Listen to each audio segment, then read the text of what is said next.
2.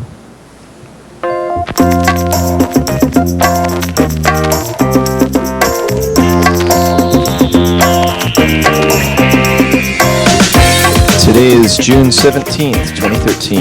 Welcome, ladies and gentlemen, to the one and only Bad Communication Podcast. Live from Osaka, I'm Andrew Hawkins. And live from Tokushima, my name is Hiroki Matsouchi.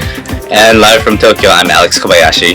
And today, hey, can you guys hear it? Nah, I can hear it. I think if you kind of, cup your ears and tilt your head a little bit, face the wind, you can hear it. Yeah, it is the Rocketboom.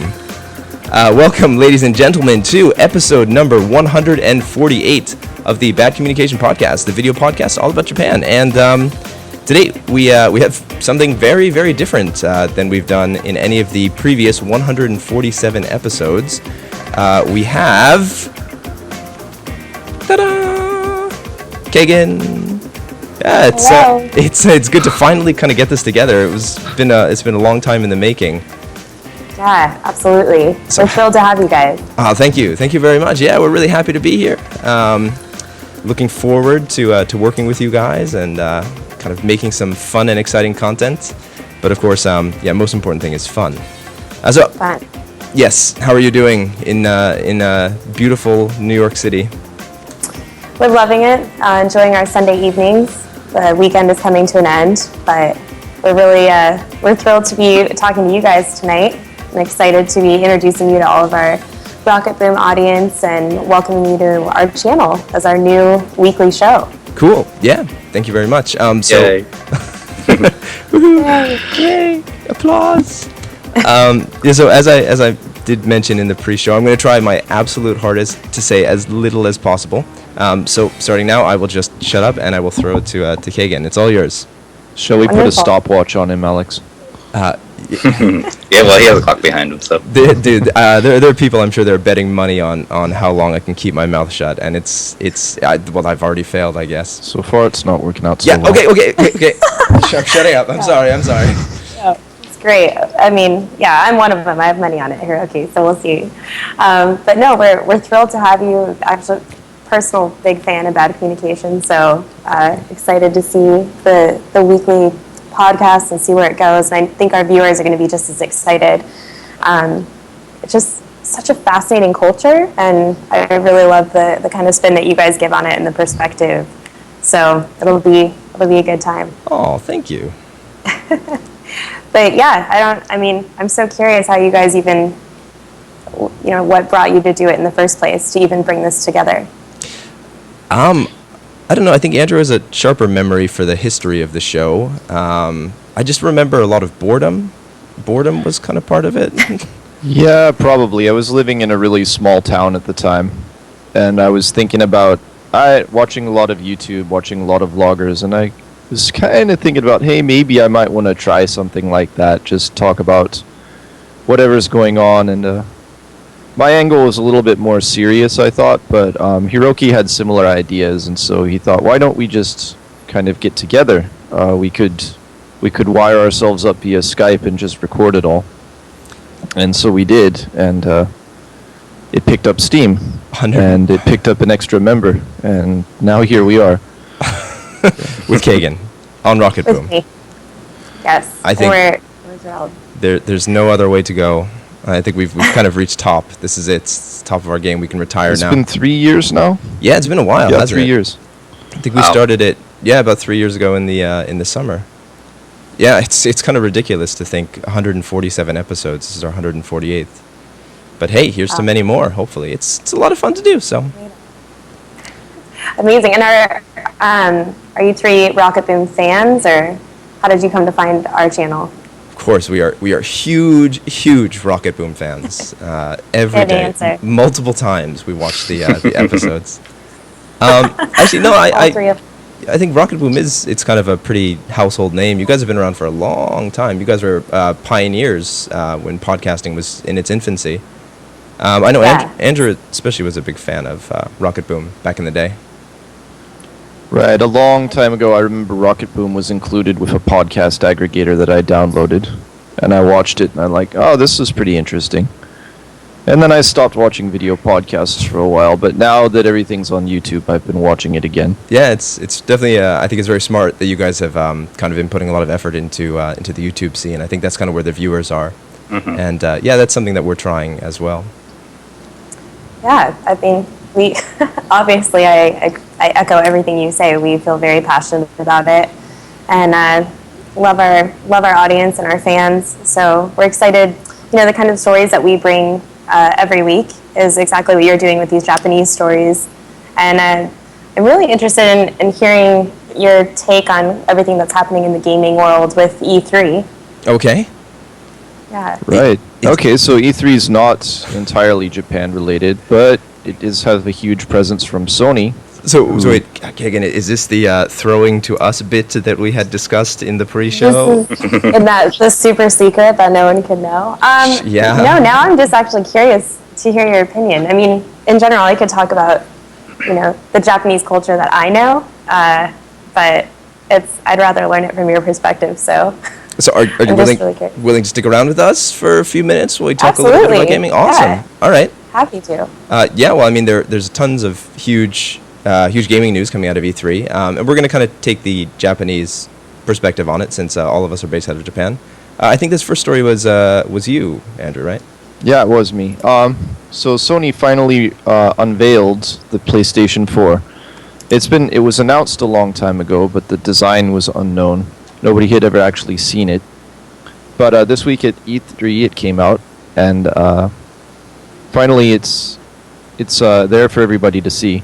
It's got, on the technical side, it's got mostly just updated internals. Pretty much everything that was kind of weak about the PlayStation 3, they've updated it. It's also got a more PC-like architecture, which makes it easier for developers to make games for, which is something that people are really happy about. Other than that, it's going head-to-head against the Xbox One, which was also announced at E3, or unveiled at E3. In terms of the Japanese point of view, the Xbox never did well in Japan.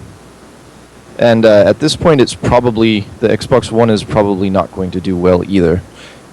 Well, so, I mean, I think, of course, the big news were the two console releases, as well as all the really cool games that came out. And Nintendo had some pretty amazing new games as well that they announced. But, I mean, I think you kind of put it really well when you said, you know, the Microsoft PR folks are doing a really fantastic job of selling the PS4. PlayStation 4s. And that was... Yeah, sorry, go ahead, Andrew. I know Microsoft's calculus, which is what they've been trying to do for more than a decade now, is trying to make their box the center of your living room, not just for games, but also for movies, TV, and music. And so they've really de-emphasized the games part of the Xbox One, and they've really kind of locked the games down as well. They've turned the games into essentially apps, Right. that are tied to an account. Right. So even if you buy the disc in the store, once you use it, you have to install it to your console. Nobody else can play it That was a big thing. unless you deactivate it and pay a fee. Right. So that was a big blow to a lot of gamers, especially people who like to pick up used games or sell their games after they get tired of them. But Sony came out and said, you know what, we're not going to do that. Instant PR win. Yep. I love like the standing ovations that the presenters got when they said, "All right, you do not need a persistent internet connection to play the PlayStation 4." That was the other thing. 5 minutes of applause. Yeah. The Xbox One requires the console to call home, which means it requires it to be connected to the internet anytime you want to play a game. That doesn't work for a lot of people in remote places, especially deployed servicemen Yeah. who want to play games in their off time, but they don't have an active internet connection to use. There's that great comment where there's actually a serviceman who works on a nuclear submarine, and needless to say, the internet connections on nuclear submarines are probably not so good.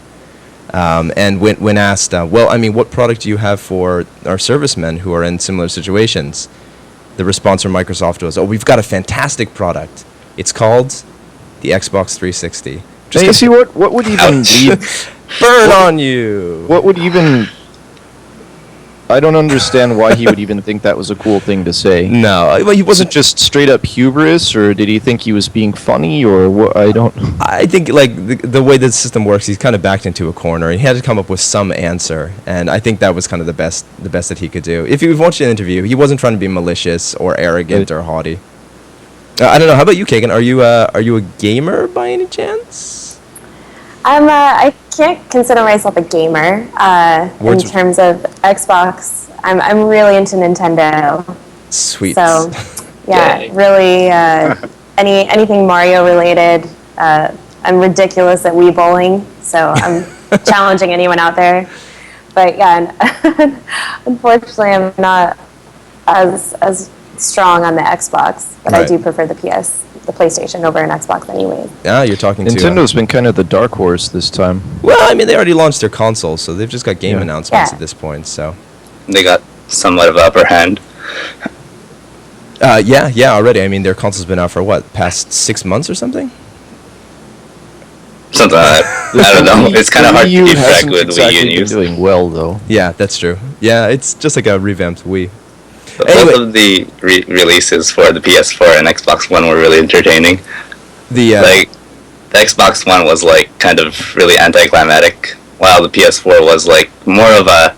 It wasn't really a PS4 release, more like a take that Xbox release. yeah, Well, yeah, and that's the other thing. As I was saying, is Microsoft, they like games were the last thing that they talked about. right.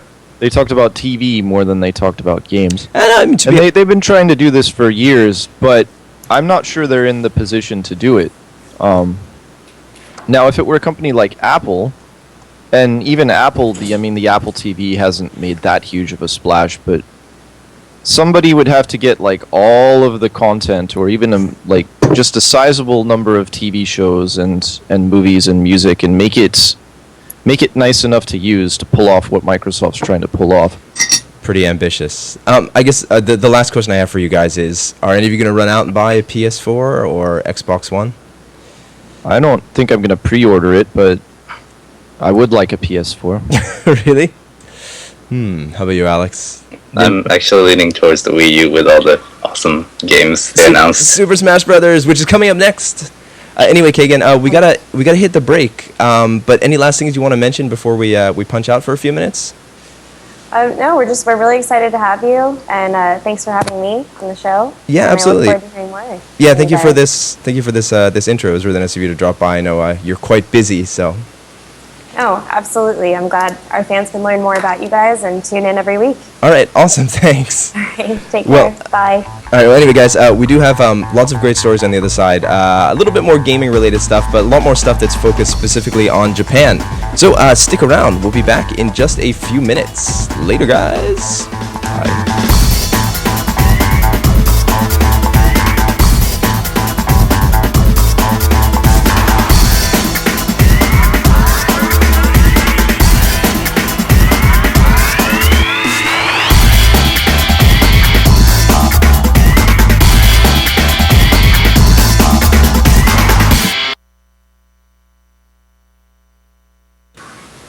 All right, so we're in break now, Kagan. Thank you so much Okay. for dropping Yeah, by. You can hop Absolutely. off. I'm sorry I couldn't have you guys couldn't talk more about what your show is. So, but I think they'll get the point. No, it's right. I think just having you on the show lends some credibility. I'm reading the chat right Okay. now. Okay. Good. Yeah, I just saw a great joke about the NSA. So, but we couldn't get it in there in time. Oh, damn. So, All right. Well, all right, anyway, good luck with the other half. I'll be watching. thanks, Kagan. All right. Take care. Yeah, Bye. you too. Bye. Take care. Bye. All right, Andrew, going to switch you over to the other machine. Okay. Can I get up for a few minutes? Yeah. I'm going to give you a call back in just a second, though. Going to be Okay. ready?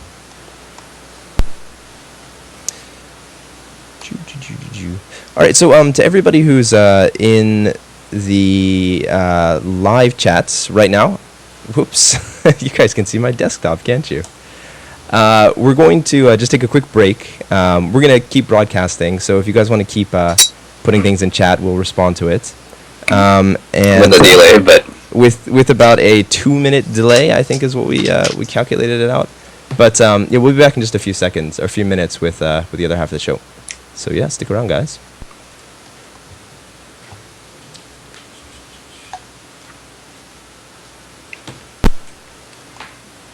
Yeah, hi. Hey. We're still broadcasting, so don't badmouth our viewers too much. Oh, no, no. Oh, the line noise went away. Oh, really? Okay, cool. I like how some people are saying that we can't really prove that we're in Japan just by showing our rooms. We've talked about this before. Come on, guys, trust us. We really are in Japan. We swear we're not broadcasting out of our parents' basements. We wouldn't lie to you about something like that. Okay, guys. So what could we possibly do to prove to you that we are in fact broadcasting out of Japan? And 2 minutes later, we will get the response. ... I'll be back in 2 minutes when you guys respond.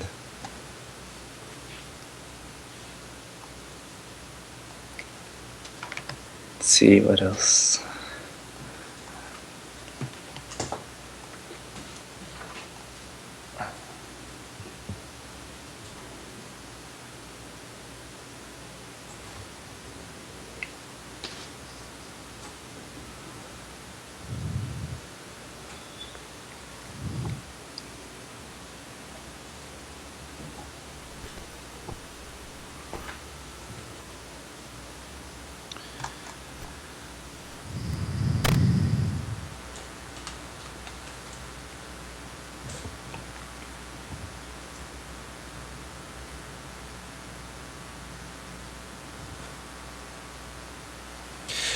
All right, guys. Pretty much ready to start the second half of the show whenever you guys are. It'd be nice if we could kind of keep this tight. Sure. All right, so to everybody who's watching the live show, we're going to start the second half in just a few moments. Let me just make sure the sound works. All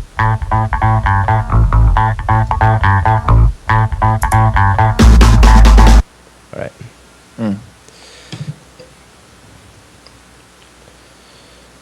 All right, Andrew, whenever you're ready. Let's give me a 5, 4, 3, 2, 1. Sure. Oh, actually, hang on. Let me, hey, Andrew, can you say something? Hi. Alex? Hello. Okay, once again, Alex? Hello. Once again? Hello. Perfect. And Alex? Sorry, Andrew? Yeah. What's All up? right, just wanted to make sure your levels were okay. All right, Andrew, whenever you're ready. Alright, I guess let's not stand on ceremony too much. New. You okay, Alex? Yep. Go ahead. Alright, in 5, 4, 3, 2.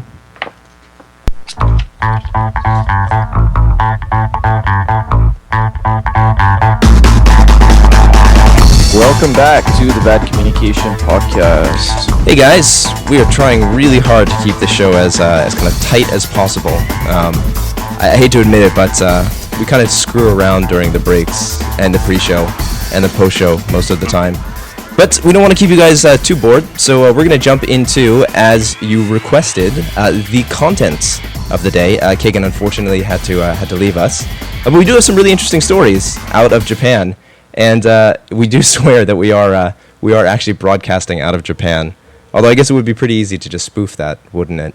I don't know. Maybe it would really. You're just gonna have to take our word for it. Well, I mean, Andrew's got that map of Japan. I think you can only get those in Japan, right? Well, I mean, and Alex has got like tons of anime and subculture stuff, and I've got. I have some hard evidence actually. Do you? Yep.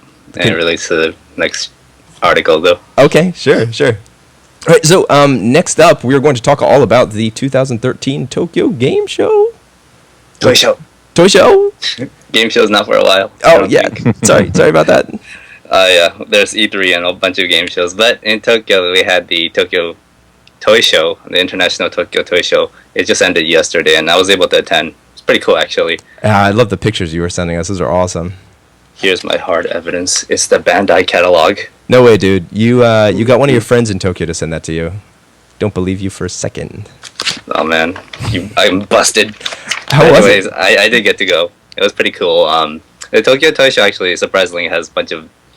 It's not only a bunch of kids' toys, but like they had like a robot section and like actual culture stuff. Like they had these little miniature cultural map models. But I was there for everything, so it was pretty awesome. Pulling up the site right now. Sure. I saw some of the pictures you sent. Well, I mean, as the name would imply, it's an international toy show. So I saw like the Angry Birds board game was up there. Yep, I got that. You bought it? No, I didn't get it. I got to play it though. How much was that thing? I kind of do want it a little bit. Shoot, I don't remember how much it was. It came in a rather big box. It wasn't absurdly expensive or anything, was it? I don't think so, but it was pretty fun to play with. Oh, is it? I don't know. Like, obviously, it's real physics. It's as real physics as you can possibly get. But I don't. It seems almost like it would be really easy to just hit those pigs off with one of those birds on a slingshot. Still, look wicked cool. Wouldn't mind. Well, the fun part is setting it up how you want, Right, and right. like making your own obstacle course. Right. What were some of the other highlights from the show? It was the big ones were Bandai and what's the other one called? Takara Tomy. They make like Ultraman stuff and the superhero stuff, Gundam, and I guess Pokemon stuff. Sweet. Did you actually buy anything? Actually, this show doesn't really sell that much. Only like certain booths actually have like a store corner. Ah, okay. It's mostly just an exhibition. Right. So it's not a trade show like CES or anything like that. Well, it's like that because they have business days, but on the public days, it's more like a show. Do they sell stuff at CES? I think CES it started out as a trade show. I think. Right, but that just means that they're just showing off new merchandise. They're not actually selling anything. Right. No, I mean from what I've from what I've heard, it started out as a show where retailers could purchase products for sale. So I mean, not customers going in and buying one TV, but like I don't know, Best Buy going in. Bulk orders, okay. Yeah, looking at the products and buying like I don't know 10,000 units of the new Vizio set or something like that. But I mean, yeah, CES has changed vastly since its inception, from what I've been told. I've never actually had a chance to go, but I think the main highlight for the Tokyo Toy Show is actually the newly designed shows. They usually have a competition, and they show off like all the best designed toys, and they usually have booths for people to actually try it before the actual release date. What were some of the coolest toys that you saw? The coolest one I saw was based off this Million Spoon game show.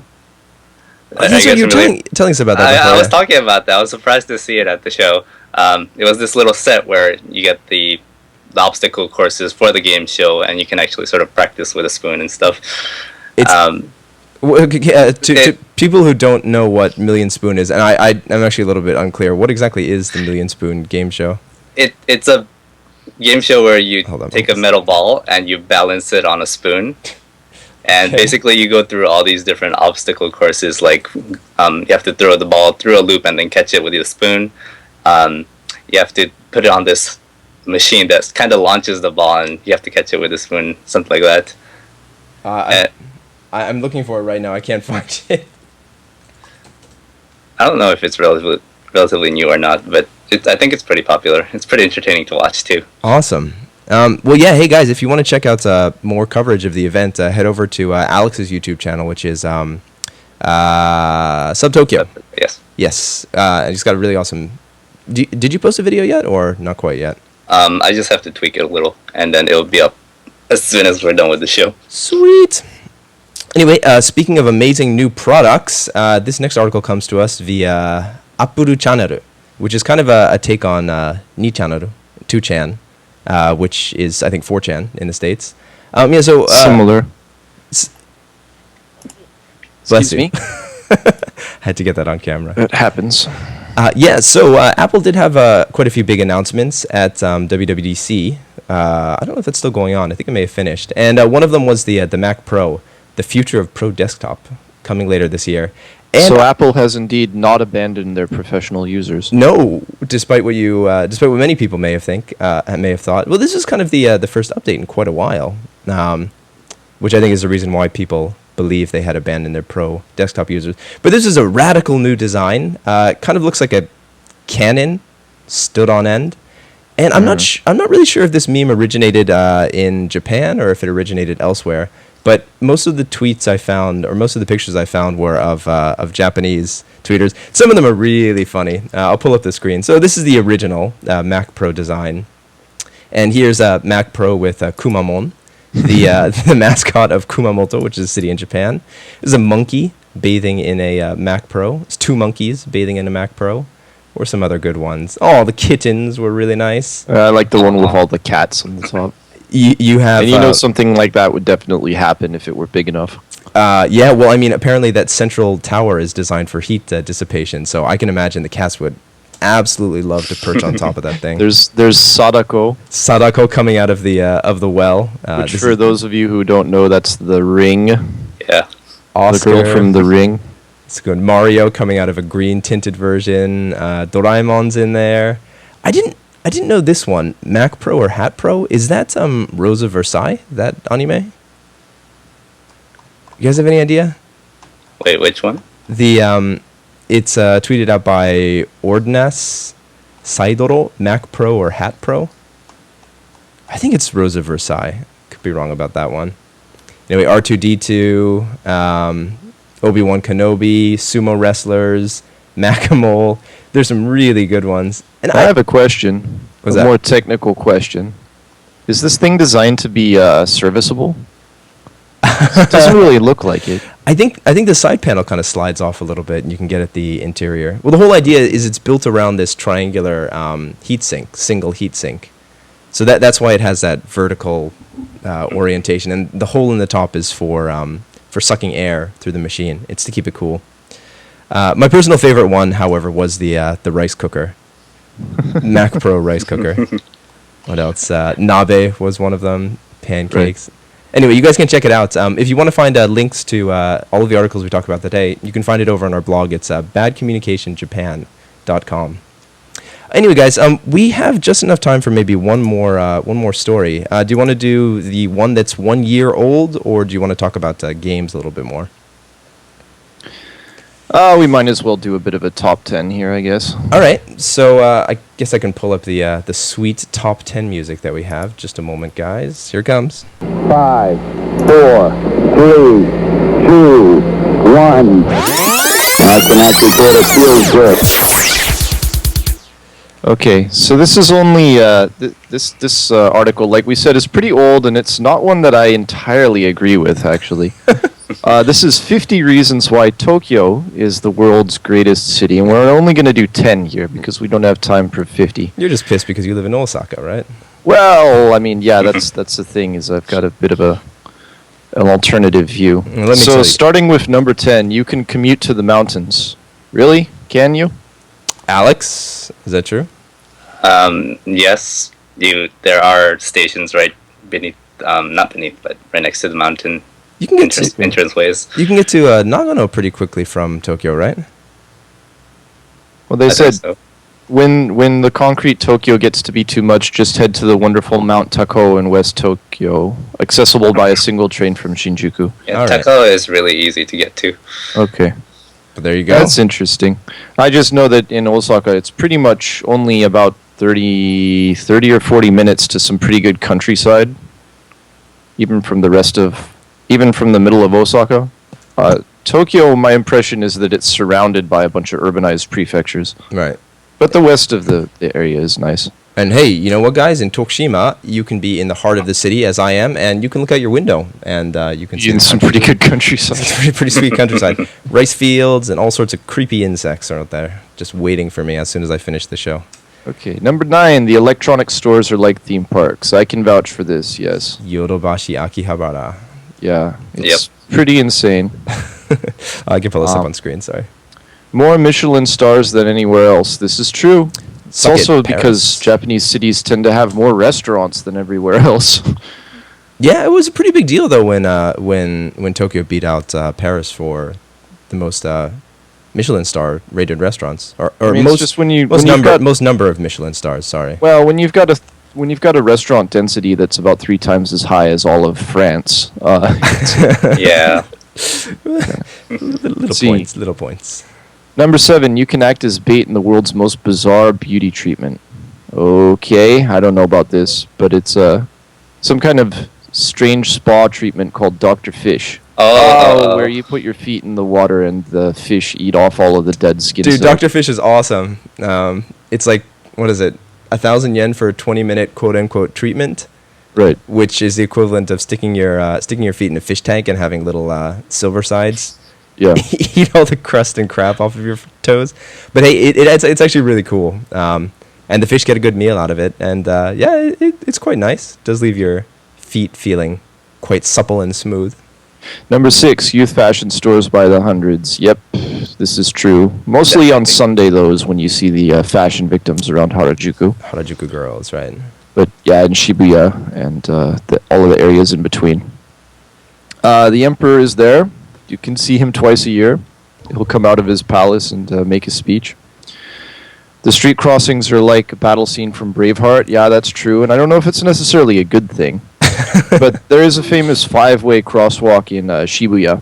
And on a Saturday night, it looks like a battle scene from The Lord of the Rings when the lights are red and everybody's waiting on the sidewalk. Yeah, they call it even more than a crosswalk. I think they actually call it a scramble. Because not only does it have the crosswalks kind of that are parallel and perpendicular to each other, but it also has these diagonal crosswalks that go directly across the intersection. Yeah, it's really a battle to get to where you want to go. It's pretty amazing, though, that, I mean, as soon as the lights turn red, the intersection is usually relatively clean, isn't it? Relatively. Okay, I don't live in Tokyo, so... Right. Anyway, number 3, tongue-gasmic food porn. Really good food. So, yeah, that's kind of a redub of the other one that said there's more Michelin stars than anywhere else. Right. But yeah, there's a lot of good food in Tokyo. I would argue that the food is better in Kansai, though. It is known as the kitchen of Japan, after all. Face off. Tokyo versus Osaka. Number 2, sky-high one-upmanship. Yes, the tallest tower in the world, Tokyo Skytree. Not the tallest structure, but the tallest tower. Right.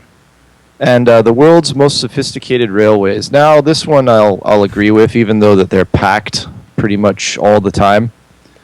But yeah, Tokyo has an amazing number of train lines and subway lines. And I remember watching a show on NHK talking about the underside of Tokyo and just how there are so many of them that are just kind of like stacked on top of each other, weaving in between each other. Yeah, if you look at a subway map of Tokyo, I mean, it's nothing compared to...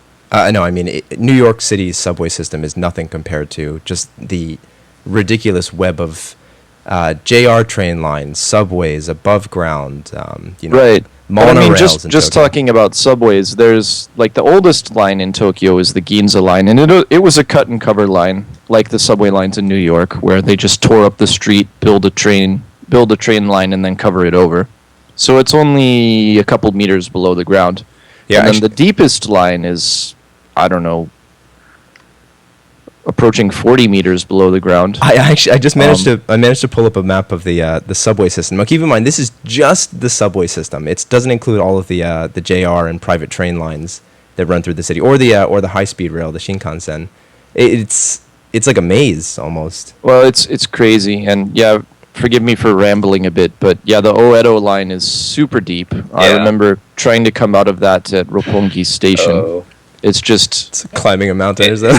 It's like 4 huge escalators. Really? Yeah. I gotta take this someday. But one of the most impressive things is, I think it's the Fukutoshin line, the newest Tokyo Metro line. Yeah. When they built it, it had to go between a couple of lines, and it weaves up and down in order to do this. Like I forget which line it is exactly, but it misses one of them by about, I don't know, like 10 centimeters. Jeez. Wow. Yeah. It kind of sounds like it's like a roller coaster or something.